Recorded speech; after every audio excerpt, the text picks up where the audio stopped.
Takiepi. Welcome back to Stories of Lakota Elders, Cecelia Fire Thunder.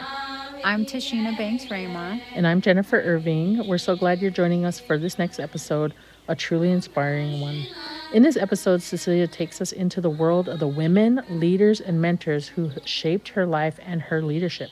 And before we go any further, watch your feet because Cecelia is dropping some big, heavy names. Yes, some of Indian country's most iconic sheroes show up in this conversation, from Wilma Mankiller to Secretary Deb Haaland, from powerful Black women leaders like Congresswoman Diane Watson and Barbara Jordan, to longtime allies like Senator Tim Johnson. Cecilia's journey intersects with so many of the people who helped shape Indian country, social justice movements, and policy change across generations. What I love about this episode is how Cecelia doesn't just list names. She tells stories about friendship, mentorship, sisterhood, and shared purpose. Yep, she takes us inside the circles of women and leaders who stood with her, pushed her, laughed with her, and challenged her and inspired her. These are the people she calls her sister friends, the women who walked alongside her as she grew into the leader we now know her today. You'll hear how these relationships didn't just happen by chance. Cecilia's path through advocacy, federal work, tribal leadership, community organizing brought her into contact with some extraordinary people, and each of them left an imprint on her life. So settle in, relatives. This is a journey across movements, across decades, across Indian country and beyond, following people who helped shape Cecilia's voice, her courage, and her vision. So let's dive into Sister Friends, influence, and role models. I'm going to start off with just kind of a general question, and then we'll just see where it takes us. Okay. Every conversation with you is a beautiful journey, so we'll see where we end up. But I think just in general, there's some real specific people that have come to mind for me. But before I name them, I'm just very interested in general.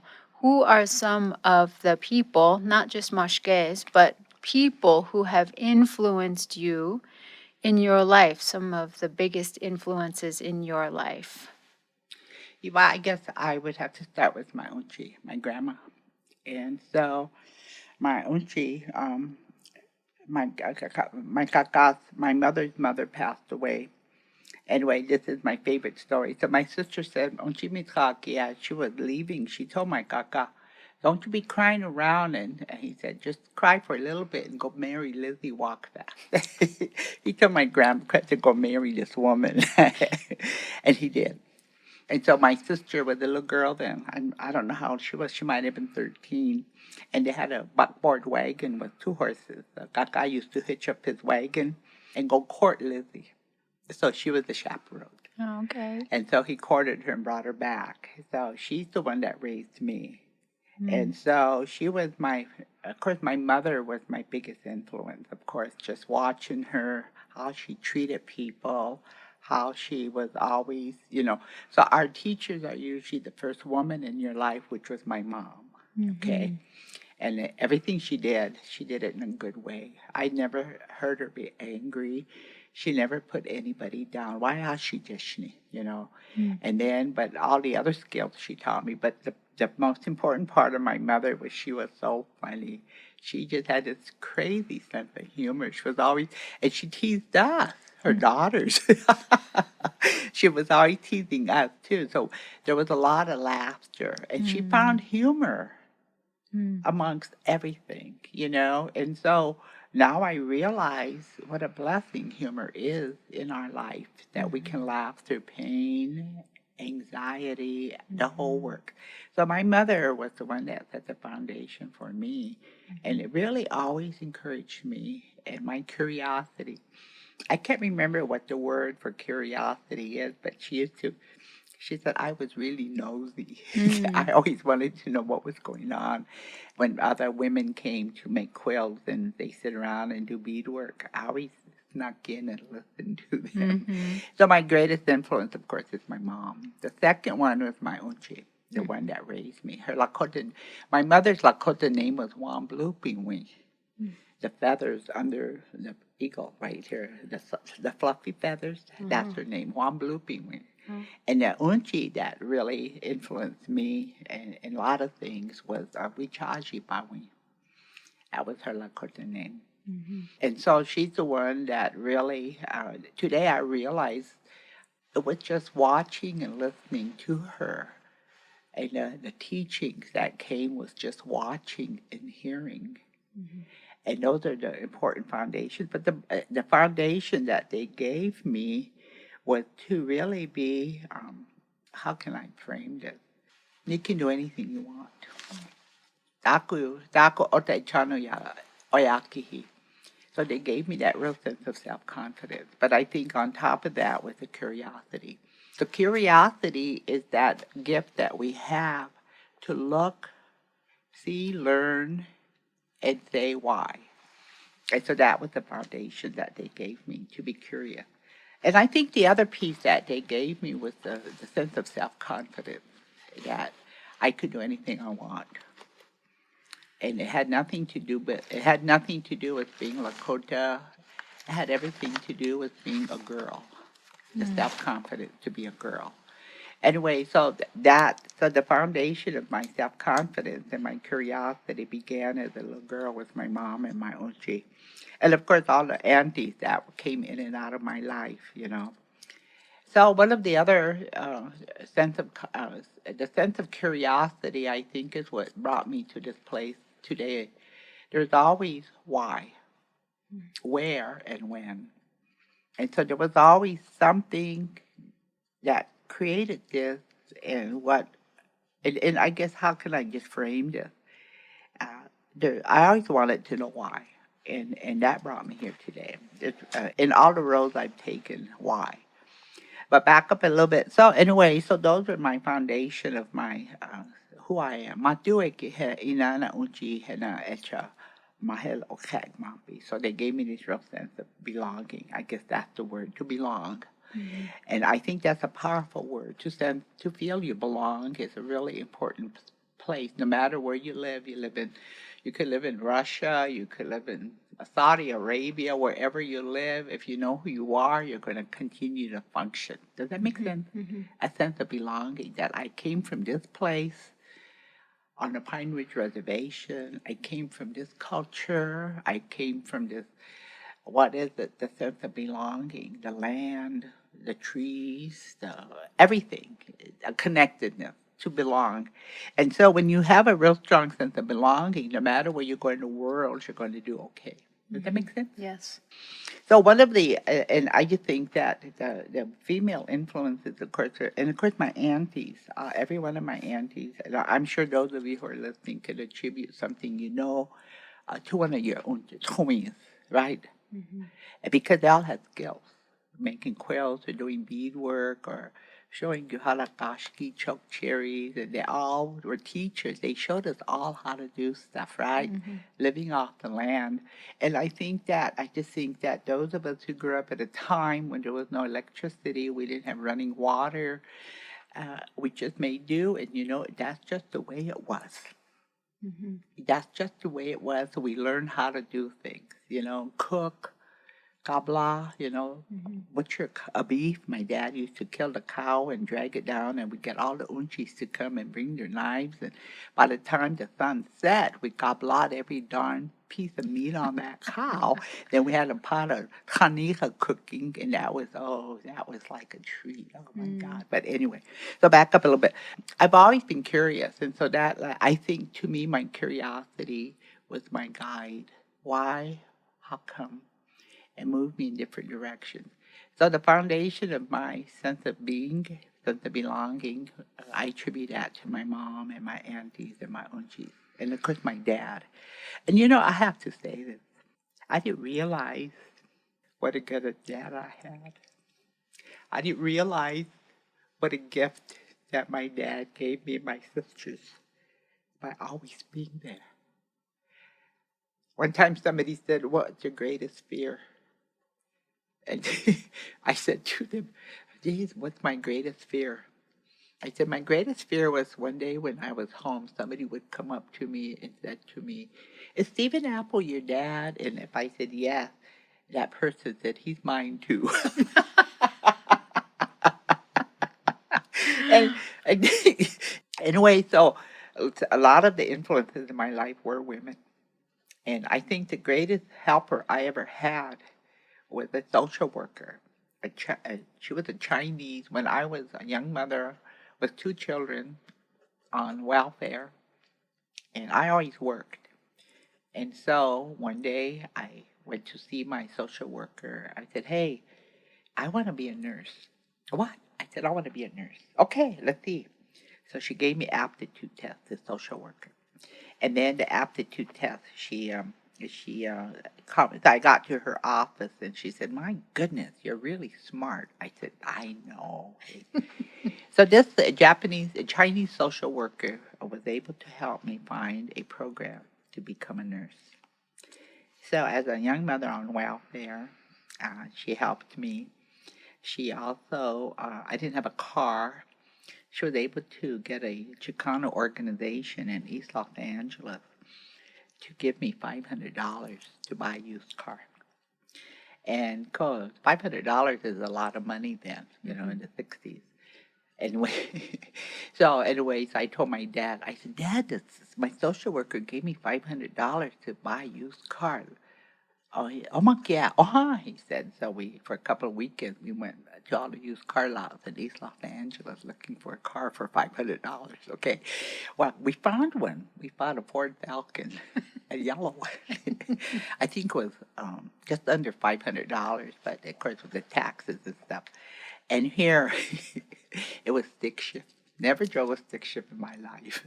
So my dad didn't know that, anyway, I didn't know how to drive a stick shift. So we bought this Ford Falcon off a used car lot in East LA. And then I said, Dad, you drive it, see if it drives. Oh, he said, he drove it back. He got out of the car and he was grinning.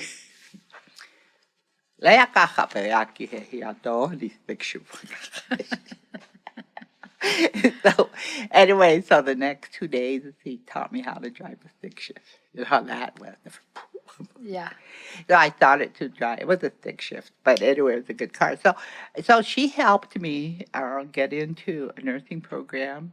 She found some resource for me to buy a car. And then on top of that, she also made sure that my mom got paid for watching my boys. Wow. She went out of her way to make sure that the program that I was going to, and she made sure I had a car to get to school, made sure my children were taken care of, and she also made sure that they had food stamps then, remember? Mm-hmm. Anyway, so made sure I had money to feed them. Anyway, so she was my first big helper. Years later, I didn't realize that she went totally out of her way to help me. So when I finally finished the nursing program and we had the pinning and all that stuff, she came. Oh, wow. She was proud. She was really proud. And then, of course, my dad and they were all there, but she saw something in me. And so I completed it. Anyway, so that was the first woman that, of course, outside of my family that really helped me. I lived in Bell Gardens, California, which is one of the communities in Los Angeles with a large Indian population. Mm-hmm. Across the street was Mary. She was a Choctaw grandma. So I hired her to watch my boys when they came home from school. Mm-hmm. They got home about 3:30. She would then feed them something, and then she made sure they did their homework. So I would be at the clinic making phone calls. I'd be there for about 3 hours, and I'd be home by 5. Then we'd have supper and, being a mom, and then pretty soon they go to bed. Then I go to bed, and I got up and went to work. I worked night shift. Yeah. Anyway, then she kept an eye on my house. So she was another Choctaw grandma who took care of my boys while I was out being the volunteer raising resources for the clinic. In that, I met all these amazing women of color who were active. I watched them. I watched how they conducted themselves. I watched how they talked. I would go to meetings with them, and I would sit there quietly observing their style, how they presented themselves, and so I learned by watching women of color advocate for their communities. And then through that, I learned how to uh, communicate and advocate for my community as well. So by watching these women, learned. The other part of this discussion is as we became much more visible as an urban Indian community, I was able to meet with women who were decision makers. And my first important woman that was a black woman, Maxine Waters. Maxine Waters is she was a congresswoman, but before she became a congresswoman, she was a state legislator in the state of California. Okay. So her district was in the LA area, and she was a legislator, and she sat on a health committee for the state of California.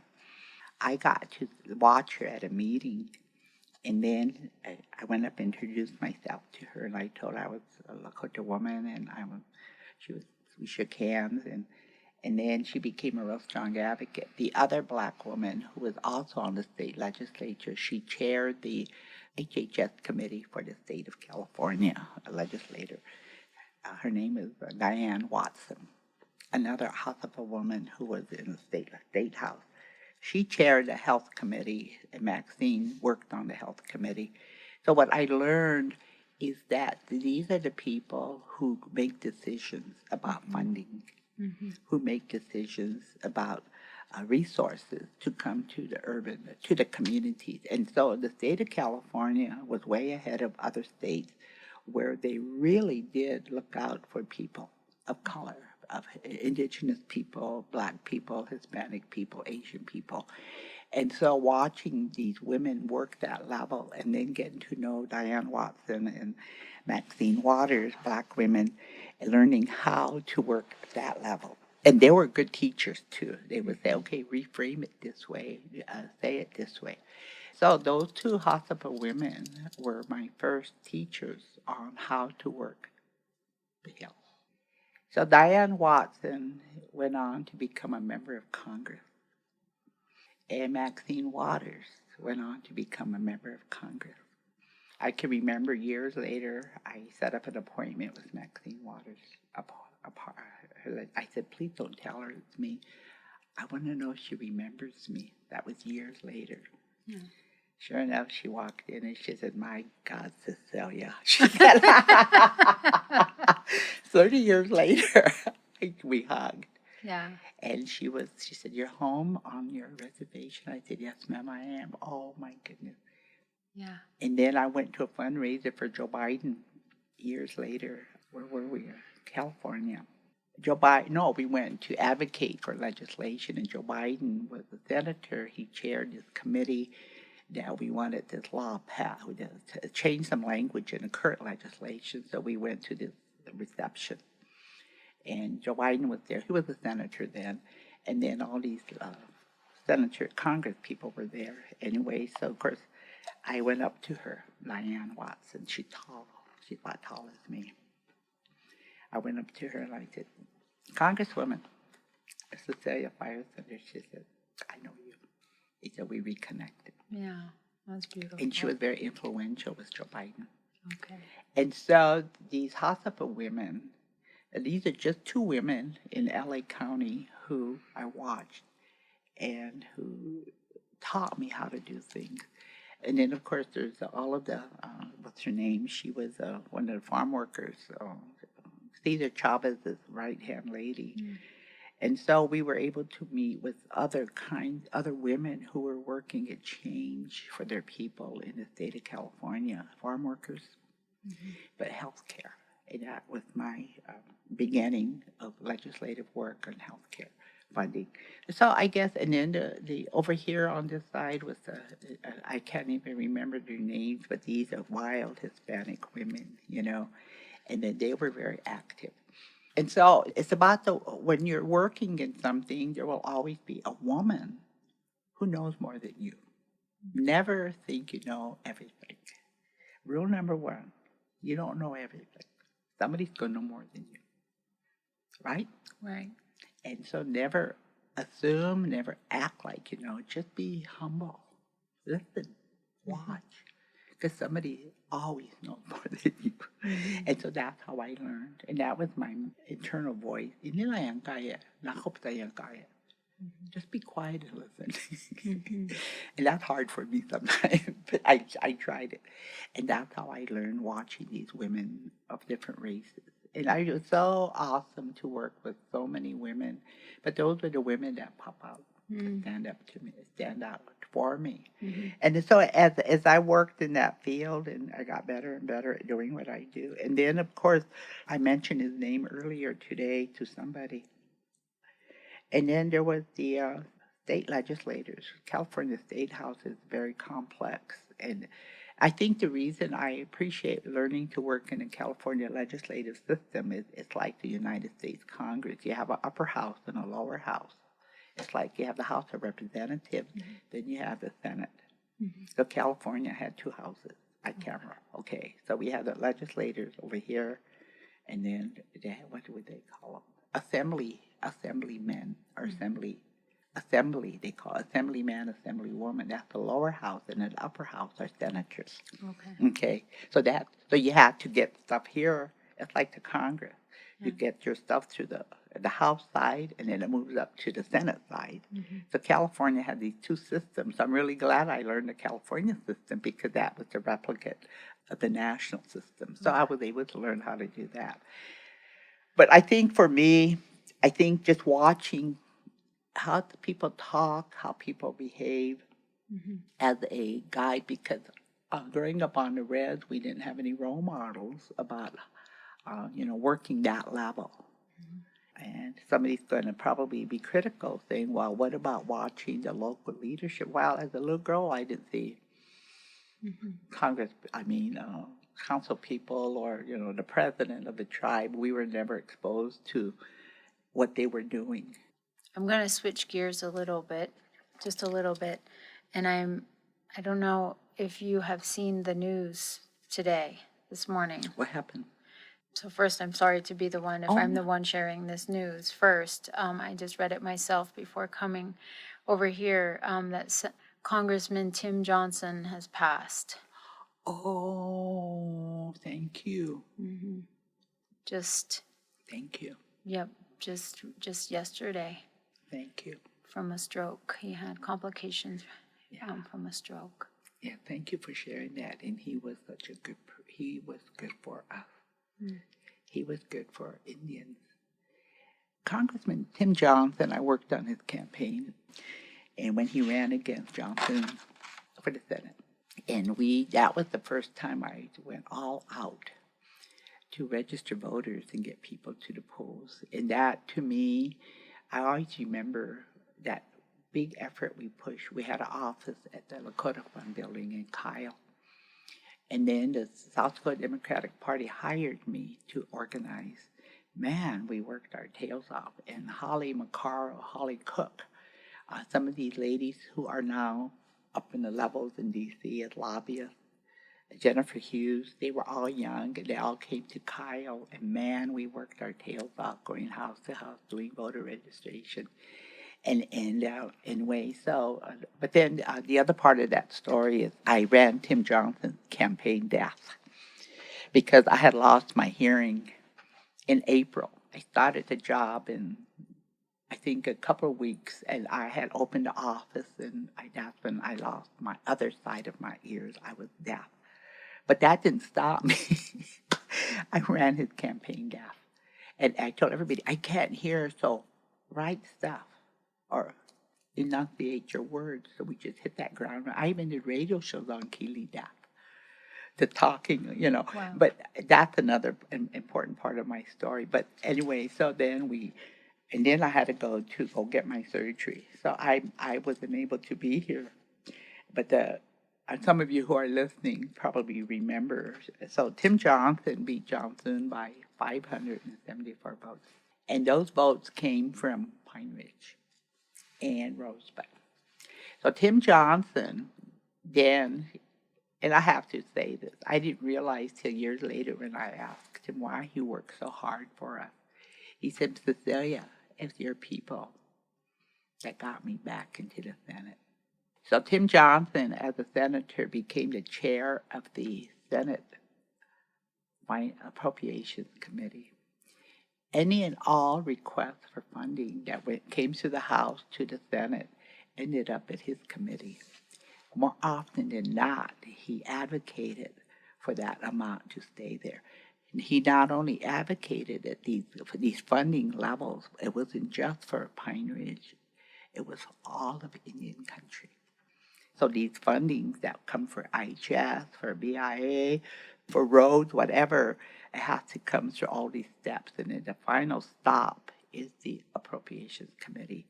That's where they remove them or add to it or whatever. But Tim Johnson, as the chair of the Appropriations Committee, made sure those dollars did not get dwindled down. He made sure Indian country got funding.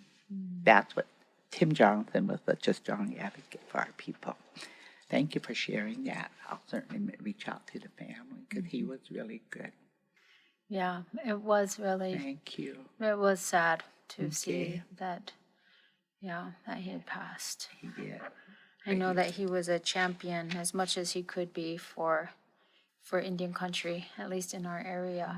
I know. Not only us, but what he did was make sure that, he said, this is what he said.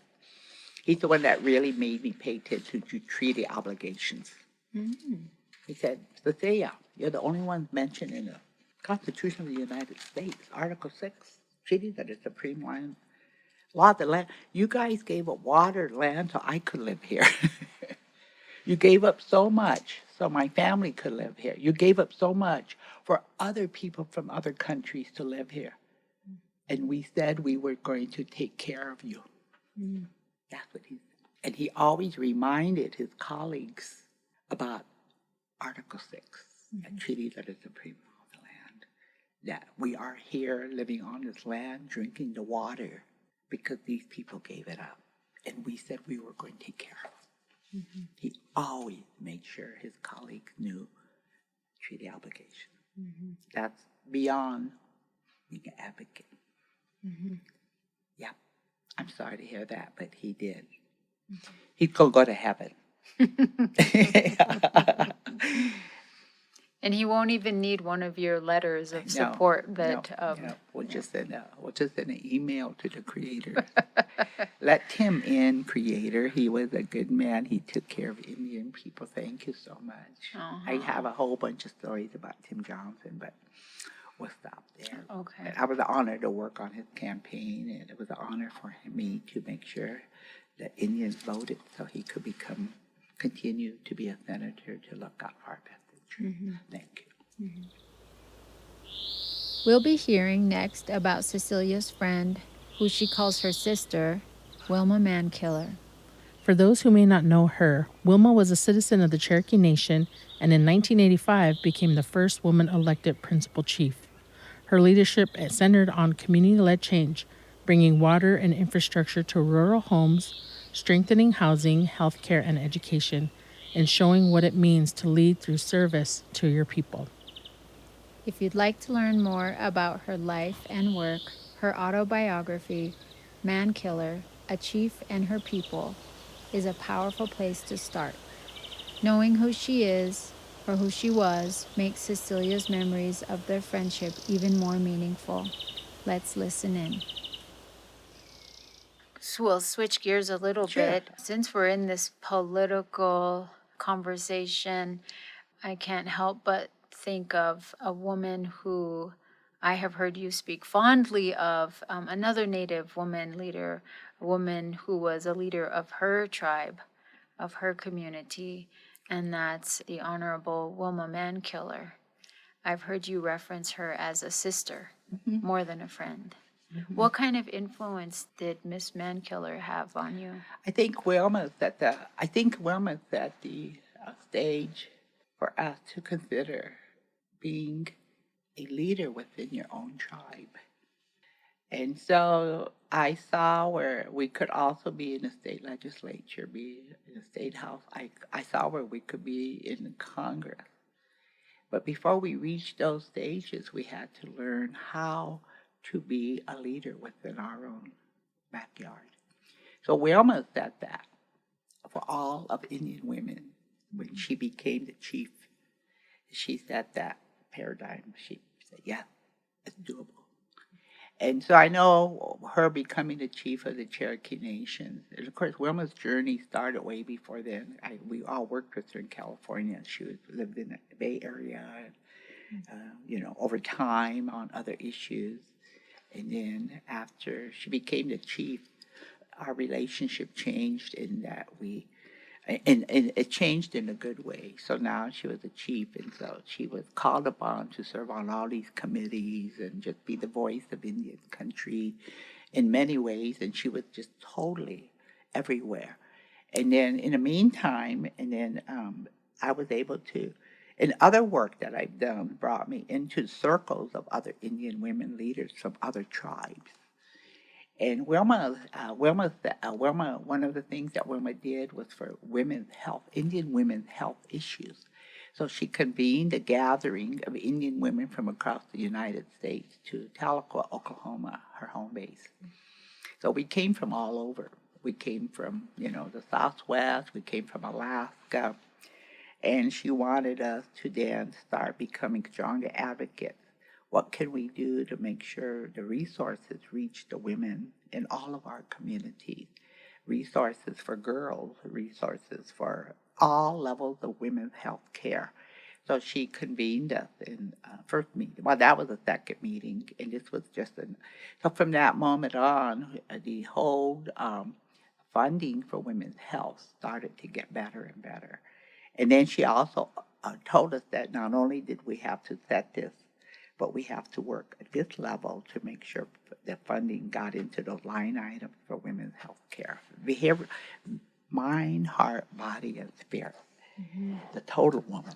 Mm-hmm. And so she started that big movement. And so that's how I met Wilma. And then over the years, we stayed in touch. And Wilma and I were very close. And she was having some, her diabetes and stuff. And she she got a transplant. And I remember I was in San Diego visiting when my sister Shirley said, "You have an emergency phone call." I picked it up. "Hi," it was Wilma. She was calling me from that university on the East Coast. What's it called, where a lot of Indians go to? Dartmouth. She was, what was it, a professor. She was there helping, teaching classes. And she said, Cecelia, she said, I just got diagnosed with cancer. And I'm really in a dilemma. I said, wow, what happened? She said, well, with my kidney transplant, my kidney's working good, but with chemotherapy, it's going to affect it. Mm-hmm. So I don't know what to do. I said, oh, that's easy, Wilma. We want you to live, so get the chemo and we'll start looking for a new kidney for you. She laughed. Oh, I needed to talk to you, she said. So we were laughing. All right, so as soon as I hang up, I'll put a call out for a match for a new kidney for you. In fact, I might even give you one of mine, I told her, And so she was able to go ahead and get chemo. And yes, she did lose her kidney. However, she got another one. All right. Yes. And so that's the kind of sisterhood that I had, not only with Wilma, but even other, I can see her face, but other women. And that's how we met, through healthcare, advocating for healthcare. And then we started building up relationships. So we had this long term. And of course, some of you know, she came to my inauguration. Mm-hmm. And I told Wilma, I said, good Lord, my girl, I said, you would have thought the Queen of England was in Kyle. Everybody showed up. Wow. Just to shake her hand and hug her. Yeah. Because that's how much of an influence she had on Indian women, not just for Pine Ridge, but all over. She was like that first woman who took that top leadership position, and she was a goal that we could all look for. Some people still have pictures that they have taken with Wilma when she came, and that was that. And later she told me how healing it was for her to be here in Kyle and receiving hugs, the hugs, and how healing that was for her. The energy that people gave her strengthened her. And she always wanted to let people know that time she was here was healing for her. And to know she was loved and respected. So when we were in Oklahoma, Pam Iron, actually Pam's still alive, she was her chief of staff. And so Pam said, okay, here's the logistics, blah, blah, blah. We're going to eat lunch and, blah, blah. And at 4 o'clock, we're going to take Cecelia to the castle where all the Cherokee princesses come from. Because, we're always teasing, my grandma was a Cherokee princess. You've heard of, it's a big humor thing in Indian country, being a Cherokee princess. How come not a Navajo princess? How about not a Lakota princess? Everyone wanted to be a Cherokee princess, right? So we had this running joke amongst all the women. And of course, women got this. Women was always. So anyway, so everybody went, Wilma wants to show Cecelia where all those princesses come from. So at 4 o'clock, everybody went down to the campus of Northeastern University, which is on the Northeastern University campus. There was once a seminary school for Cherokee women, and the old buildings had turrets, like little turrets, and then they had this big iron gate that looked like a castle. So we all stood in front of there, and I still have that picture. And I said, everybody do your Cherokee princess wave. So I finally got to go to the castle where all the princes came from. Now, is that Indian humor or what? Yeah, that's great. And so we always laughed about that. So Wilma's husband, Charlie Soap, gave me boxes of photographs of things that we all did together. It's still sitting in I haven't looked through it yet, but I will. And thank you for asking. She was just an amazing role model for me, and she's the one that set up here, the first one. And I'm sure there were other women leaders in America, but Wilma being the, we tell her, Wilma being the Cherokee princess set that up here for us. And so we were all able to achieve it. If she can do it, we can do it. Yeah. So we win. Women Empowering Women for Indian Nations was the organization we started. Of course, you came to our recent gathering in Minneapolis at Shakopee. One day, Rachel, Joseph, myself, Nora McDowell, Sue Maston, we lost Veronica Murdoch. Veronica was the first woman president of NCAI. And so we were all sitting, we're all sister friends because we all worked together. We came together as sister friends. And we said, we need to put on a conference for Indian women to come together and meet each other and encourage each other to run for higher office. So we just recently had our anniversary, 20-some anniversary. We were only going to do it for a couple of years, and now we're into our 20th anniversary. Dang, you guys, we're still around. We're still bringing Indian women together. And at these gatherings, it's not only about Indian women at all levels, but state legislators. Because some states are getting more Indian women into the state house, and we're bringing them in. Of course, Peggy was the highlight. Of course, I met Peggy 100 years ago when she was working for Senator Wellstone on voter registration and voter education, and that's how she got into that, Okay. And of course, Senator Wellstone, passed. He died in the car on that plane wreck. But anyway, so we all came together. So now we do this, and then Julie Johnson, my sister friend Julie Johnson, she's Lummi from Washington State. Julie and I met 50 years ago, it seems. We're organizing basketball tournaments, So that's how I started organizing basketball tournaments regionally, and then we put on a national basketball tournament. And one year I was helping do it in L.A., and we brought basketball. They had to do playoffs in regions. These are these are all adult, adult. And regional, then they come to the big playoffs. So I was had to organize the LA County for the guests. They are coming in from all over the country for the big playoffs. And I remember the coach from UCLA, he was a famous coach. What was his name? Wooden? John Wooden? John Wooden. He came and did some clinics. And everybody was, whoa, yeah. And so John Wooden, somebody from UCLA knew him, so we connected. He came over. He was just happy. He'd never seen so many Indians from all over the country at one place. And he just enjoyed the heck out of it. But John Wooden came and did clinics for. Wow. And so that was. He's a legend. He's a legend. He's a legend. So he came. And then, anyway, so we had all these basketball teams from all over the country, including women. So we had a women's category. And so my favorite story is I had to go to the airport and meet a team from Canada. Okay, so we took a van and went to LA airport to meet the Canadian Air, right? So at that time, we didn't have all these fancy planes yet. Still had to walk down the stairs, remember, out of the airplane. Yes. And here, the first person that got out was this big, tall, white guy. He had on the logo of the team. I said, what the heck, a big, tall, white guy? And he came out first.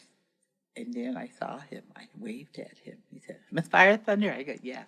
So he came out. He was about 6'8". He was their coach. And behind him were all these little Indian girls.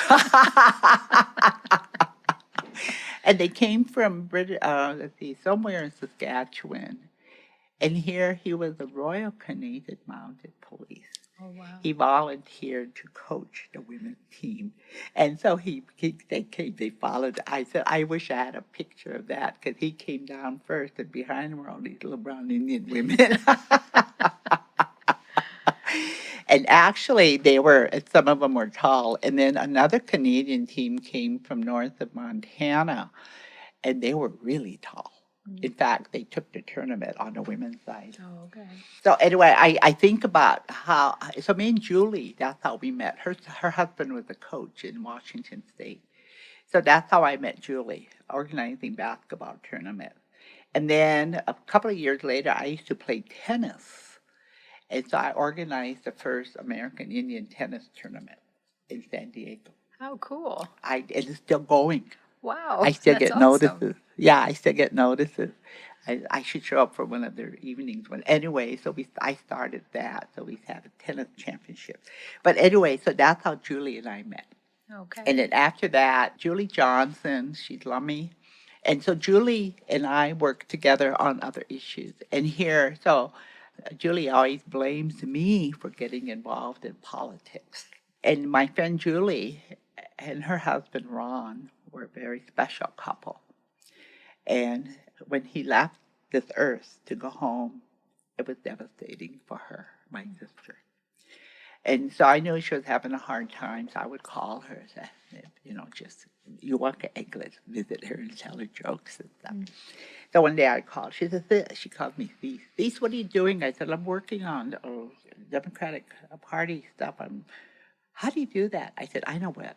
I want you to contact the Washington State Democratic Party, okay? And I want you to tell them who you are. You're an Indian woman, and you'd like to learn how to organize Indian communities. Okay, I can do that. Guess what? Today, the 18 tribes in Washington State, she has them all working together. They have 4 Indian women in Washington State legislature. Wow. That is extraordinary. And there's an Indian woman in the Seattle City Council. And all the little small towns are getting more Indians into city councils, boards of education, and state legislatures.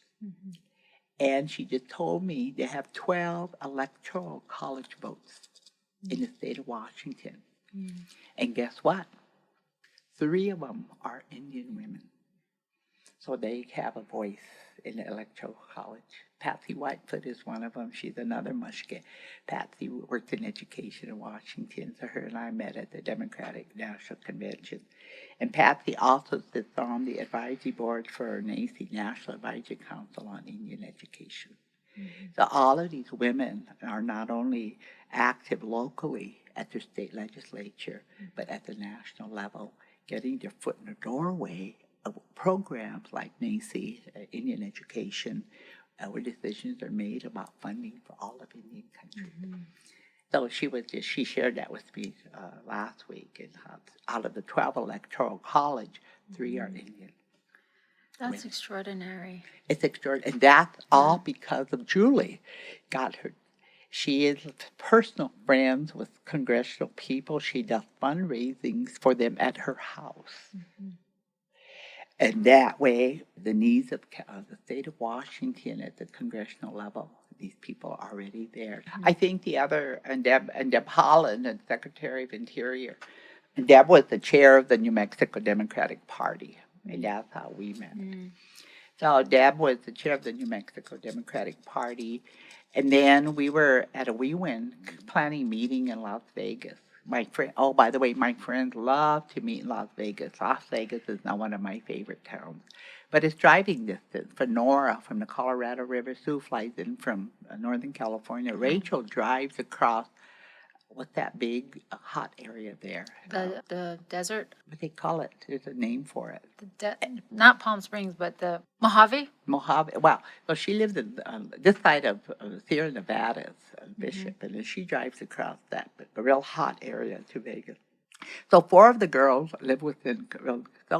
So the rest of it, Melanie Benjamin was the chairwoman. That's what we call them, but she was a chief of something. She had a different name for the Ojibwe tribe. She was the leader there. Melanie's on our team. Margot Gray, you probably know Margot Gray. She's been on our team. And then, of course, Wilma, we lost Wilma. Jerry Small from Lame Deer was on our team, and she kind of pulled out. She's so busy with the boys club in Lame Deer. And then there's Rachel, and there's Veronica, Homer, myself. So we had a team of 8 women from the national level that we were all tribal leaders at one time, so we all do other things together. They like to meet in Vegas because it's so close to them. Mm-hmm. Yeah. Anyway, so what was I going to tell you about Vegas? And so we meet there, and we plan our annual conference every year. So we were in Vegas, and then someone said, Deb Haaland is here. She's a secretary of the Democratic Party. She's here, and invite her. Let's visit with her because she's going to run for Congress. So she came and had brunch with us. Mm-hmm. We got to meet her. We, what do you need to help? What kind of help do you need? Fundraising, stuff like that. Anyway, so that's the first time we met Deb Haaland. Anyway, from that moment, everybody helped, contributed to her campaign. And to Rachel and who else went to New Mexico when she was campaigning. So they went with her to different pueblos to support her and helped her. So that other commitment that we made to help somebody run for Congress, and she won. I love it. And so she's real good friends with Deb Haaland because we knew her here, and here, and everybody helped her. And she said, of all the support she's ever received, the one that really she holds special is all the Indian women from different tribes she had brunch with, and then from there, supported her and helped her raise money and became a congresswoman. I know that Indian country refers to Secretary Haaland as Auntie Deb. I love that. Isn't that wonderful? Mm-hmm. So needless to say, we're really happy, of course, when she was now the head of the most important agency that pertains to Indian issues. Mm-hmm. So these relationships, I'm really grateful for all the women I know, and over time became friends with. And they're my sisters. We call each other SisterFriends. Mm-hmm. Not a day doesn't go by we text each other. Hey, sister, how you doing? Oh, kids, their birthdays, and everybody. We just stay in touch with each other. Mm-hmm. And then Julie and my friend sister Julie Jonathan organized the whole state of Washington. Mm-hmm. All 18 tribes are on the same page politically. They help each other. get people in office, and they're very influential in Congress because of their relationship with their senators and Congress people. They're able to really get things done. And at the state level, they're getting more and more, well, mostly women in positions of power. You know, the Kaufman sisters, I don't know if you know all the Kaufman sisters, Joanne, and then Hattie was on CBS. Hattie Kaufman was a host on CBS at one time. Okay. Joanne and I worked together for years on health legislation. And then her sister, God, I forget her name now, but she's in the state legislature for the state of Washington. Okay. And so it's just really amazing. So I guess this story is about how Indian women create relationships with each other, and we call each other sister. Not my friend, my sister. Yeah. And so I've really been fortunate to have had so much influence that every one of these Indian women have taught me something. So one more thing, you know, we talked about my influences. One of my greatest role models was a black woman named Barbara Jordan. Barbara Jordan was the first black woman into the Texas state legislature. Then she went on to become the first black woman to represent her region in the United States Congress. And back around 1976, I was getting ready to go to work. I always worked night shift because childcare, you know. And I was watching. I was always interested in politics. So I was at the Democratic National Convention.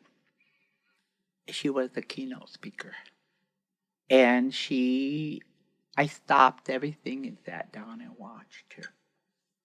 Her presence and how she conducted herself and how she held herself. And she's big, tjąáŋka. I'm a tjąáŋka. I'm a big woman, so I always love it when I see other big women looking elegant and classy, you know. She spoke I actually have her speech. She spoke at the Democratic Convention and absolutely wowed everybody, including me. It's the first time I saw somebody I wanted to be like. Articulate, classy, stately, and emanate a power of knowledge. It just poured out of her. And so she became my role model. So people always say, who's your role model? Barbara Jordan. Who is she? I said, wow. So every one of us in our lifetime, somewhere, hear somebody, their voice and how they conduct themselves. You go, wow, because they have presence and they got your attention. See? And so that's who Barbara. So Barbara Jordan became my role model, and I learned everything I could about her. And she makes fun of herself. She says, "Well, I'm not a little woman." She'll say, I'm very black. I'm not light black. And I have very curly hair. You know, I'm a black woman. But here's the part that I think is back to what we're talking about. She became a legislator in the Texas State House. And she talked about when she was sworn in to represent her district as a state legislator. First time a black person was in that position, and the very first time a woman was in that position. And how terrified she was to walk into this building full of white males who did not like black people. I was thinking, wow, to walk into a place that historically have been bad to your own people, racism, the whole gamut, and to walk into that room, how courageous. How courageous she had to be. But to know she was worthy. She had the skills. She had the knowledge. And she said, and I represented all of my people who've had to endure so much. I cannot let this room of white men intimidate me. I'm a human being.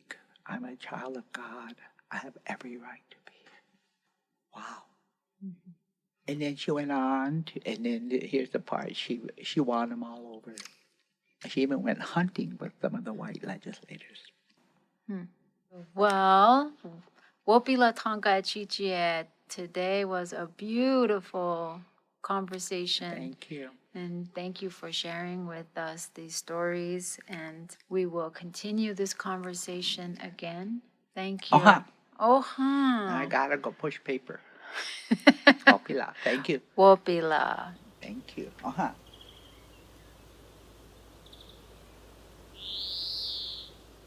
Wow, what an incredible conversation. Listening to Cecelia reflect on the women and the leaders who shaped her, it reminds us how leadership doesn't happen alone. Yes, Cecelia's sister friends, these mentors, colleagues, and companions created a kind of circle around her. A circle of women who held each other up, shared power, and pushed one another to lead with courage and compassion. It's so beautiful to hear how those relationships stretched across communities, across movements. Native women, Black women, policymakers, organizers, and advocates all woven into her story. This episode is such a reminder that our paths are shaped by the people we walk with, that mentorship, friendship, and sisterhood are forms of medicine. Wópila to Cecelia for sharing these memories with us, and Wópila to the sister friends who helped her grow into the leader she continues to be. Thank you all for joining us. We can't wait to share the next chapter of Cecelia's story with you. Until then, take care of one another and honor the sister friends in your own life.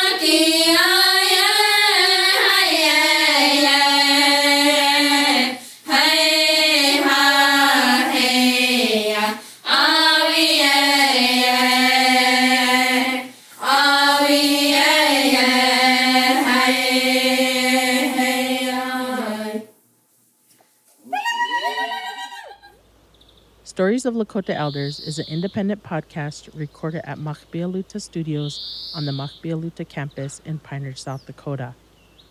This project is supported in part by the Better Way Foundation, with studio support from South Dakota Public Broadcasting, and editing, sound design, and production support from our friends at Podtex. You can listen to Stories of Lakota Elders wherever you get your podcasts.